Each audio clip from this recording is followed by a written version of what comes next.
Um conselho que o senhor daria aí para líderes, obreiros e pastores também, um conselho que o senhor deixaria aqui registrado para eles?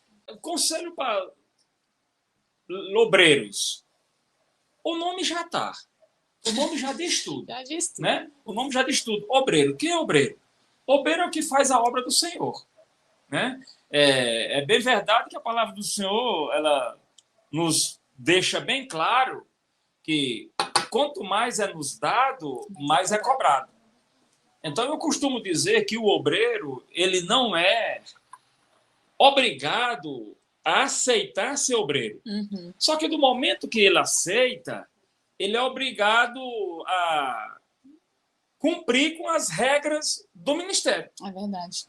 Do ministério. Então, isso eu vejo na Igreja Batista Ebenezer da Cidade Ocidental, eu vejo um compromisso com os obreiros, ou dos obreiros. Os obreiros têm um compromisso, aquilo que a gente pede, aquilo que a gente solicita, eles, na medida do possível, eles nos apoiam. Então, eu quero aqui mandar um abraço para toda a equipe de obreiros, todo o corpo de obreiros da Igreja Batista Ebenezer e líderes também, né? São uma bênção na minha vida. E aí, então, o conselho para pastor.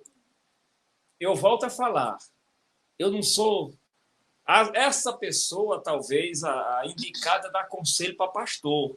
Mas, como experiência, com a minha experiência né, de pastor, esse pouquinho de tempo que eu tenho, só a gente ver e a gente saber o nosso chamado. É verdade. É cansativo, às vezes o corpo físico cansa, mas se a gente olhar e dizer, não, eu sei, eu tenho certeza, eu tenho convicção do meu chamado, o corpo físico cansa, mas não se torna um peso. Uhum. Não é um peso. A gente cansa, mas não é um fardo pesado que a gente carrega.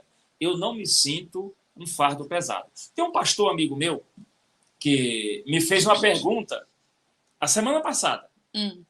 Ele disse assim, pastor, até quando você pretende pastorear? Ixi. Pergunta capciosa. A pergunta cabulosa, né?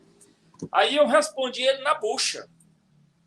Eu falei para ele, enquanto eu der conta, enquanto eu tiver pensando bem, raciocinando bem da cabeça, a sanidade. Enquanto eu tiver assim, eu pretendo pastorear.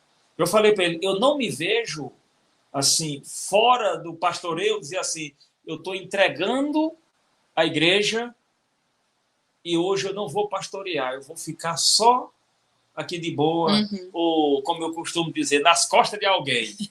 Eu não me vejo assim, né? Aí ele disse, ele balançou a cabeça e aí ele falou outras coisas que eu não vou comentar aqui, né? Ele perguntou até se eu estava batendo bem, né? Uai, a sanidade já acabou. Porque a gente tem que entender o nosso chamado. Se a gente não entender o nosso chamado, vai se tornar um fardo. É verdade. Vai se tornar um fardo pesado e a gente não vai carregar ele, vai arrastar ele. E aí a gente corre o risco de não matar alguém, mas a gente morrer. É verdade. Nossa, isso é muito perigoso. É perigoso. Então, é bom a gente parar, refletir, dizer, não, eu entendo o meu chamado. Se o meu chamado é esse, eu vou fazer. É bem verdade que a gente abre mão de muitas coisas. Mas abrir mão dessas coisas é exatamente isso, é entender o nosso chamado. O próprio Jesus diz que nós temos que deixar para trás o que Jesus disse para Pedro. Pedro, lança a rede, pegou um monte de peixe. Pedro vivia de quê? Da pesca. Eu estou imaginando, o texto não diz, mas eu estou imaginando que quando Pedro lança aquela rede, que pega aquele tanto de peixe, Pedro disse, opa, lucrei uma boa grana, porque agora eu vou vender, né? Vou levar alimento para minha casa. Jesus disse, largue tudo aí e me segue. Pedro abriu mão de tudo e seguiu a Jesus. E perde valor nessas coisas. Então, às vezes, a gente abre mão de algo, mas sabendo que o maior, o mais precioso, nós estamos carregando, que é Jesus.